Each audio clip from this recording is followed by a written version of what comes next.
We just finished assembling this desk and it has really exceeded my expectations. The oak finish is really pretty and the wave texture on the door fronts looks really sophisticated and nice. It adds a little bit of flair. You have 5 drawers on here, so you have plenty of storage and they come out so smoothly. They make almost no noise. There's no squeaking. It's not a struggle to push them in or out. And then you have the storage cabinet on this side. The storage cabinet has an adjustable shelf, allowing you to rearrange the interior layout to fit what works best for you. And this large drawer on the bottom here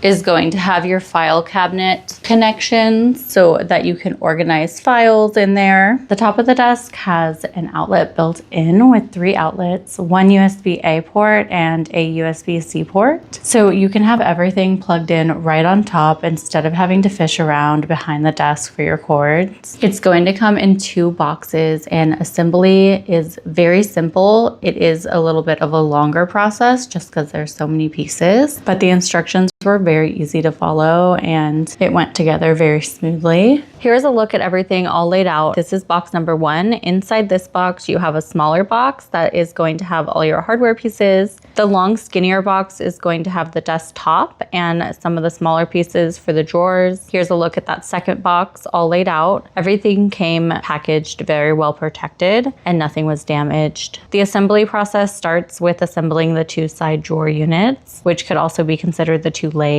The bottom portion of these 2 units have these little plastic feet on the bottom so that whatever surface that you end up putting your desk on, it will help to protect the floor underneath. Out of the box, the drawer sliders will come connected, so you will have to separate the drawer sliders so that you can install them on the corresponding pieces. Once these 2 side units are all assembled, they feel really sturdy and they offer great support for the desk. Majority of the pieces for this desk are held together by locking bolts. You'll want to insert the threads of the locking bolts completely and stop once the threads are no longer visible. You want to make sure they're not going in at an angle and that you didn't insert them too far. All of the pilot holes are pre-drilled for the drawer sliders, so they're very easy to install. You'll just want to make sure they are facing the right direction and you should be good to go and your drawers should fit together very well. Once the 2 side units are completely assembled and the drawer sliders are in place, you'll just connect them with these middle connecting pieces and then you're ready to move on to the desktop. And those again are just secured with those locking bolts. Once that is all on, you're ready to move on to your drawers. The drawers are really easy and simple to put together. You're basically just building a little box and adding the drawer sliders onto the side and then just attaching the knobs onto the front. And then they should slide pretty effortlessly into the unit as long as everything was assembled in the correct direction. Lastly, you're just going to assemble the cabinet door by attaching the hardware and then screwing that into the base unit. You have these little metal pieces that can be inserted into the different holes that you see here so that the shelf can be placed at different heights, so you can customize the layout to whatever you need to fit into your cabinet. The outlet just feeds right down into the desk and it fits into the cutout very securely. And then you'll just place your little metal pieces into the filing cabinet and you are finished. This desk was gifted to me by the brand so that I could provide this review and assembly. So a huge thank you to them for such a beautiful product.